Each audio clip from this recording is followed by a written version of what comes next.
Un autre mystère spatial unique et intrigant vient d'être résolu par le magnifique télescope James Webb.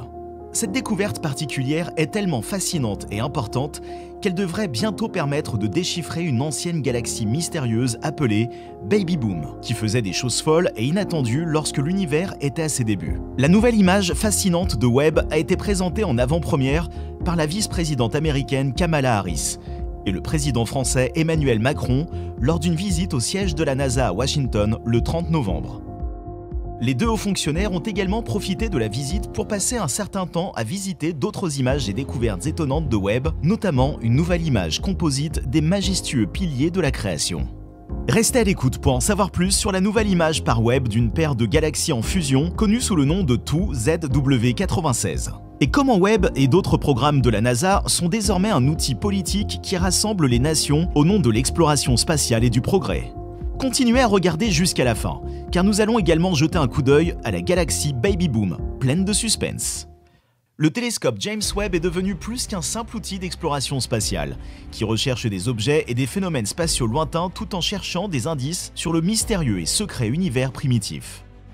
Elle est également devenue une source de solutions pour les crises diplomatiques. Les relations entre la France et les États-Unis sont au plus bas depuis un certain temps, en raison d'un désaccord sur un accord commercial massif impliquant des sous-marins nucléaires. Cependant, les relations sont officiellement revenues à la normale après que la vice-présidente américaine Kamala Harris a utilisé la NASA, Webb et le programme Artemis pour convaincre les Français de passer outre les différences et devenir une partie cruciale d'un plan existant mutuellement bénéfique pour le retour des humains sur la Lune d'ici 2024. En juin dernier, la France a signé les accords d'Artemis qui visent à soutenir l'objectif de la NASA de ramener des humains sur la Lune d'ici 2024. Cette signature étant le premier pas vers la réconciliation. Le même mois, les États-Unis ont rejoint une initiative française visant à développer des outils d'adaptation au changement climatique appelé Observatoire de l'espace pour le climat. Le programme Artemis est un programme d'exploration robotique et humaine de la Lune mené par la NASA avec 3 agences partenaires: l'Agence japonaise d'exploration aérospatiale et l'Agence spatiale canadienne. Et depuis peu, la France est également devenue un acteur indépendant majeur dans cette vaste entreprise lunaire. Le programme Artemis est tout aussi important que le télescope James Webb et d'autres télescopes prévus ou en cours de construction.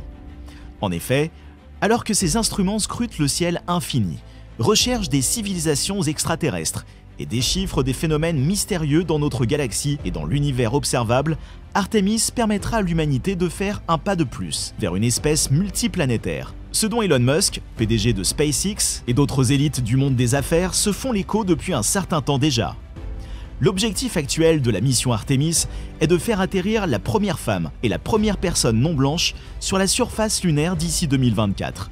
Une étape destinée à accroître la coopération internationale, la diversité et l'amitié tout en sensibilisant et en collectant des fonds pour les projets internationaux similaires. L'objectif principal de la mission est de commencer à établir une colonie dans l'espace sur la surface lunaire, afin de jeter les bases de l'envoi d'êtres humains sur Mars, et plus loin dans l'espace lointain, voire au-delà du système solaire.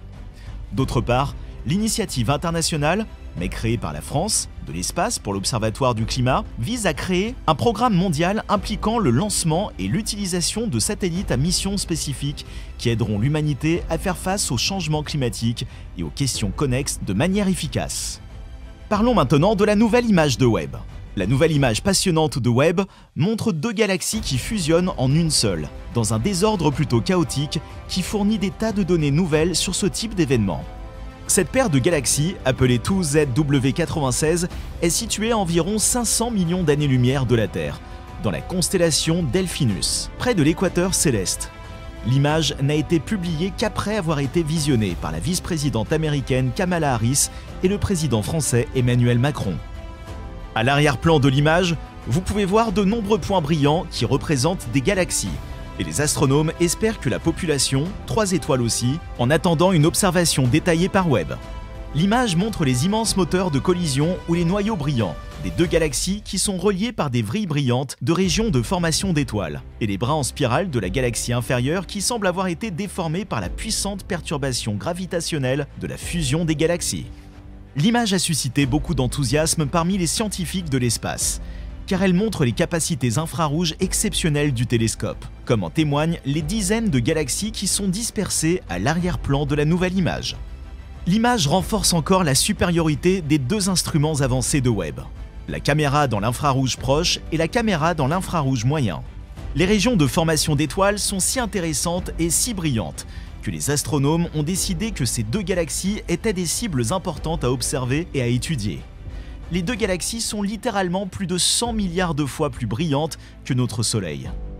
Webb aime la lumière. Plus un objet en émet, plus les images sont claires et plus les détails sont précis. Les régions de formation d'étoiles dans 2ZW96 étaient justement très lumineuses.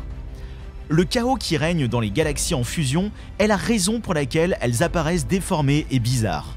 C'est ce que l'on attend lorsque deux galaxies relativement proches en taille et en masse entrent en collision.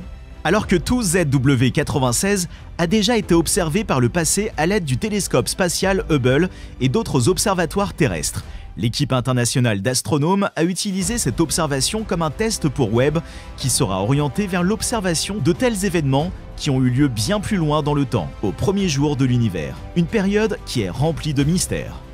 Le sombre commencement de l'univers est si mystérieux que Webb a été spécialement conçu pour aider l'humanité à déchiffrer ce qui est arrivé en premier, durant cette période, l'œuf ou la poule. En d'autres termes, ce qui a conduit au moment Let There Be Light dans notre réalité et comment. En tout cas, cette découverte est d'une grande importance. Il y a quelque chose d'assez intéressant dans 2ZW96. Elle ressemble à une galaxie appelée Baby Boom qui se trouve à 12,5 milliards d'années-lumière de la Terre et qui apparaît sur les images communes comme une simple tache. La galaxie 2ZW96 et la galaxie Baby Boom sont toutes deux connues sous le nom de Starburst, car elles produisent des quantités de nouvelles étoiles chaque année. 2ZW96 est le résultat de la collision de plusieurs galaxies, ce qui déclenche la naissance d'étoiles. Les données du télescope spatial Hubble de la NASA indiquent que Baby Boom est également le résultat d'une fusion galactique. La galaxie Baby Boom a été découverte à l'origine par le centre scientifique Spitzer de la NASA à l'Institut de technologie de Californie. Cette galaxie détient le record de la galaxie en étoile la plus brillante de l'univers très lointain, la luminosité étant une mesure de son taux extrême de formation d'étoiles. Naturellement, elle a été surnommée la galaxie Baby Boom, car il s'agit d'une machine stellaire extrême qui produit des étoiles à un rythme pouvant atteindre 4000 par an, soit environ 11 étoiles par jour. En comparaison de notre galaxie, la Voie lactée ne produit en moyenne que 10 étoiles par an. Le rythme auquel Baby Boom a créé des galaxies signifie qu'il ne lui a fallu que 50 millions d'années pour créer autant d'étoiles que la galaxie la plus massive jamais observée.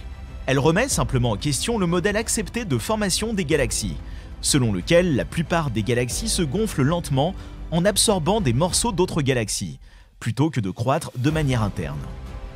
Ce qui est encore plus mystifiant à propos de Baby Boom, c'est que nous l'observons alors que l'univers n'avait que 1,4 milliard d'années, ce qui signifie qu'il faisait des choses plutôt folles qu'aucune galaxie de l'époque n'aurait dû faire à ce moment-là, du moins selon nos modèles actuels, qui se brisent à chaque nouvelle image fournie par Webb. La plus grande question concernant Baby Boom est la suivante. Pourquoi diable une galaxie qui produit littéralement toutes ces étoiles en même temps existe-t-elle, et plus mystérieusement encore, alors que l'univers était encore un bébé? Beaucoup pensent que Baby Boom représente la première fois que nous assistons à la formation de l'une des galaxies elliptiques les plus massives de l'univers. Il est évident que la NASA va maintenant utiliser les données et les leçons tirées de l'observation des galaxies en fusion 2ZW96 pour cibler Baby Boom en vue d'une observation détaillée et peut-être résoudre l'un des plus importants mystères anciens de l'existence. Pour plus de vidéos géniales, abonnez-vous, partagez, commentez si vous aimez et n'oubliez pas d'appuyer sur le bouton de notification. Parce que nous travaillons toujours pour vous apporter les meilleures, les plus précises et les plus géniales nouvelles spatiales et vidéos d'astronomie.